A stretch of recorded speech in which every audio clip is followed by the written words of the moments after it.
에피소드가 두 가지라고 말씀드렸는데 하나 쓰고 나니 출근해야 될 시간이네요. 글 중간에 끊어지는 게 아니라 전혀 별개의 다른 얘기니 전으로 나눠도 무방할 것 같아 올립니다. 이번 얘기는 저 8살 때 얘기입니다. 그 해봄 드디어 학교를 가게 되었으니까요.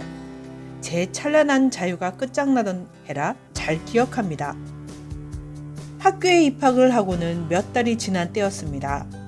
처음 입학하고 몇 번은 엄마가 따라오셨는데 그 이후론 전 동네 그 학교 다니는 형 손에 넘겨져 학교를 다녔습니다. 제가 혼자 학교를 다니게 된 때까진 그 후로 1, 2년이 걸렸어요. 1학년은 수업이 빨리 끝나는 관계로 학교가 끝나면 모여서 집에 가곤 했어요. 그때 저랑 같이 방과 후에 맨날 같이 집에 오던 친구는 남자아이 하나와 여자아이 하나, 그렇게 3명이 항상 동네까지 뭉쳐서 다녔습니다. 보통 점심시간 이전에 수업이 끝나고 집에 와서 점심을 먹었습니다. 어머니가 집에 오는 조아에게 밥을 차려주셨지만 전 집에서 밥을 먹을 때보다는 가방을 집에 던지곤 옆집에 가서 상주 할머니가 차려주시는 밥을 먹을 때가 훨씬 많았답니다. 우리 집과 할머니 댁은 반찬 때깔부터가 달랐으니까요. 항상 할머니 집에 가면 할머니는 우리 강아지 오냐시며 반겨주셨고 곧 푸짐한 밥상을 차려주셨지요. 그러면 전 맛나게 밥을 먹었고 할머니는 항상 미소를 지으시고 밥 먹는 제 옆에 앉으셔서는 밥에 이것저것 맛있는 반찬을 집어 올려주셨습니다. 고기 위주로요. 할머니 집엔 항상 고기가 떨어지지 않았습니다. 전 정말 좋았었는데 지금 생각해보니 할머니는 절 먹이려고 일부러 항상 고기를 사다 놓으셨던 것 같습니다. 할머니는 육식을 그닥 좋아하지 않으셨으니까요. 언제나 돼지고기, 소고기를 볶아주셨고 간혹 집에서 기르던 암탉도 손수 잡아 몸보신을 시켜주셨죠. 떡이랑 약과 함께 할머니 집 냉장고, 냉동실에 항상 있던 음식은 산적이나 고기 꼬지 같은 음식이었고 간혹 겁나게 큰 생선도 통째로 들고 오시기도 했습니다. 그러면 그건 다 저희 뱃속으로 들어가서 저의 피와 살가 되었지요. 그날도 할머니가 차려주신 밥을 먹고 마당에서 놀고 있었습니다. 한참을 놀다가 뭔가 이상해서 할머니를 돌아봤습니다. 평소 할머니께선 그렇게 제가 마당에서 놀고 있으면 항상 말 위에 앉으셔선 제 동선만 자비로운 미소를 지으시며 쳐다보고 계셨는데 그날은 왠지 자꾸 딴 생각을 하시는지 자꾸 한숨도 쉬시고 딴 생각을 하시는 게 눈에 훤히 보이더군요. 그러고 보니 요 근래 며칠 할머니가 좀 이상하셨어요. 자꾸 딴 생각을 하셨던 것 같아요. 하지만 그냥 그러려니 했답니다. 애들이 뭘 깊게 생각하나요? 한참 그러시더니 자리를 털고 내려오셔서는 탯돌에 놓인 하얀 고무신을 신으시곤 한숨을 푹 쉬시고는 내 팔자 내가 뽕네 어쩌겠노 사람은 살려야지 하시고는 좋아야 할미 좀 나갔다 올 끼니까 내 이에서 놀고 집에 가서 놀던 하거라 하시면서 휙 나가셨습니다. 전 잠시 생각하다가 할머니를 뒤따라갔습니다. 할머니가 어디 멀리 가시는 게 아니란 걸 알았거든요. 할머니는 항상 장에 가시던 옆마을을 가시건 마을을 벗어나실 땐 항상 깨끗하게 달인 새옷과 외출 시에만 신으시는 꽃신을 신고 나가셨는데 그날은 입고 계시던 무명한복과 고무신 차림으로 그냥 나가셔서 멀리 안 가시고 마을 어딘가에 가신다고 예측할 수 있었습니다. 나가보니 벌써 할머니는 까마득히 앞에 가고 계셨답니다. 걸음이 워낙 빠르신 분이라 젊은 여자들은 물론 청년 남자까지도 할머니랑 보조 맞춰 걷기 힘들어 하는데 제 걸음이야 뭐. 전 할머니를 놓칠세라 뛰어갔는데 할머니가 보인 곳까지 도달해 보니 할머니의 종족은 없었습니다. 할머니의 행방을 찾고 있는 제 귀에 그때 고성이 들렸습니다. 소리가 나는 곳은 길에서 좀 떨어진 집안이었는데 그곳은 할머니 또래의 노부부와 40을 넘기고도 장가를 못 갔던 그 집 큰아들이 살던 집이었습니다. 마을에선 가장 잘 사는 축에 속했던 그 집은 집도 많이 넓었어요. 그곳에서 상조 할머니의 고함 소리가 나고 그 못지않은 그 집 할머니의 고성이 들려왔습니다. 누가 봐도 싸우는 상황이었고 전 즉시 다시 집으로 뛰어들어갔습니다. 집엔 마루에 할머니랑 어머니가 같이 앉으시어 콩인지 뭔지 곡물을 다듬고 계셨습니다. 전 할머니 어머니께 할매 얘기를 했습니다. 할머니 엄마, 상조 할매 또 싸운다 였고 이 말의 주제는 싸운다가 아니고 또 싸운다였습니다. 외할머니는 아이고 못 산다 어디서 또 싸우시더노 하고 제게 물으셨고 전 지금 보고 온 집을 말씀드리며 지금 그 집 할매랑 그 집 마당서 막 싸운다고 말씀드렸습니다. 그러자 할머니랑 어머니는 깜짝 놀라시며 어머니가 할머니를 쳐다보시며 그러셨습니다. 엄마 상조 할매 정말 노망나신가 아이가.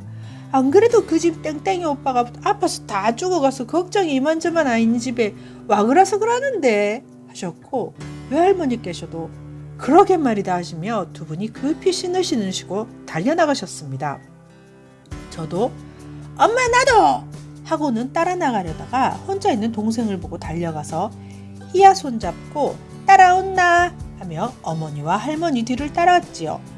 동생을 데리고 그 집 마당에 들어서니 이미 소동을 들으신 동네 어른들 몇 분이 마당에 서서 보고 계셨고 자기들끼리 수근수근 하고 있었고 어머니와 외할머니는 상조 할머니 양쪽에서 한 발씩 잡으시고 할매 와 가는겨 하고 상조 할매를 말리고 계셨습니다.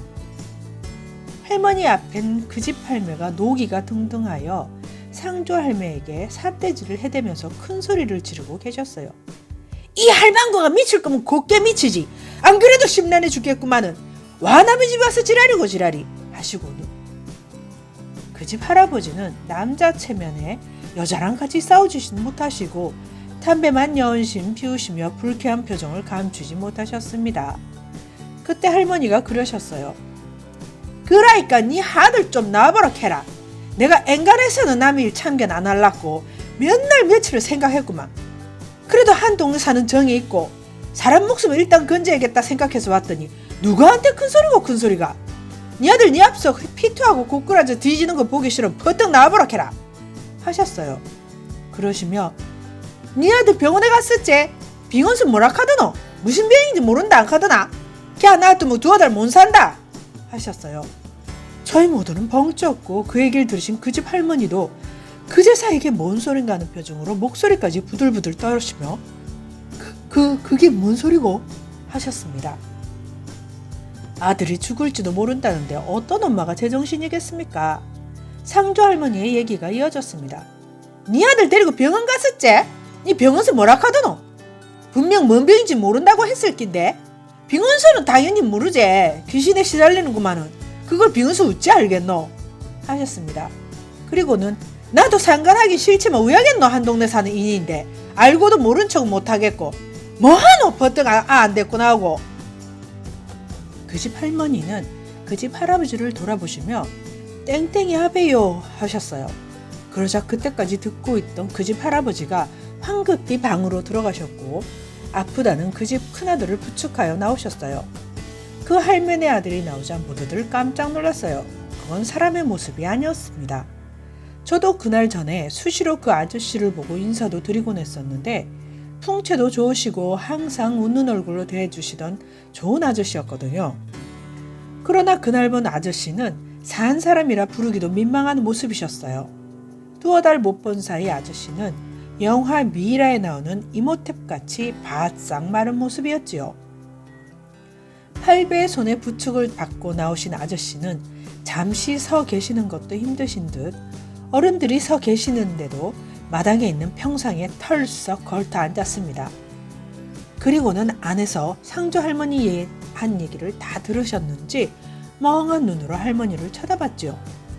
상조 할매가 평상 가까이 가셔서는 그러셨어요. 몰골 봐라 이기 한 달도 못 버티겠구만은. 네가 뭔 죄를 지었는지 아나? 하셨습니다. 아저씨는 정말 자긴 뭔 죄가 있는지 모르겠다는 표정으로 천천히 고개를 저었고 그 순간 할매를 슬쩍 좌우에서 잡고 계시던 외할머니와 어머니가 대처할 사이도 없이 할매의 뼈에다가 가죽만 입혀둔 것 같은 할머니의 주먹이 아저씨 머리로 날아갔고 아저씨의 해골에 가죽만 입혀둔 것 같은 머리는 상조 할머니의 주먹과 부딪히며 정말 큰 소리가 났습니다. 할매 와 그러는겨? 하고 엄마와 외할머니가 붙으시고 그 집 할매는 비명을 지르시며 아들에게 달려갔어요. 상조 할매가 그러시더군요. 아프나? 살아있으니까 그나마 아픈 것도 느끼는 기다. 죽고 나면 그 껍데기는 아무 소용이 없는 기다. 하시면서 니 우짜자고 남의 무덤엔 손댔노? 그리고 무덤인 걸 그 모르고 건드렸으면 잘 수습해서 다시 묻어드려야지. 니가 한번 생각해봐라. 누가 나중에 니 죽고 나서 쉬고 있는데 언 놈이 니 무덤 파헤치고 쓰레기 취급해가 아무데나 갖다 버리면 니 화가 나겠나 안 나겠나? 니가 판 무덤 주인이 지금 니 꼭 데리고 가겠다고 이를 갈고 니한테 달라붙어 있다. 하셨습니다. 거기 모인 사람들은 다 놀라고 그 집 할아버지 할머니도 처음 듣는 얘기냐? 참말이가 니가 할매 얘기가 참말이가? 하셨습니다. 그제야 뭔 생각이 났는지 아저씨는 몹시 당황을 하셨고 상조 할매를 보고는 애원하는 눈빛으로 겨우 입을 열었습니다. 몰랐어 예 이리 될지 몰랐어 예 아줌마 유차 못하겠습니까? 하고 말을 했습니다. 그때까지 노발대발 하시던 그 집 할머니 할아버지도 할머니께 애원하는 눈빛으로 할머니 입에서 뭔 얘기가 나올까 입도 뻥끗 못하고 지켜보고 있었습니다.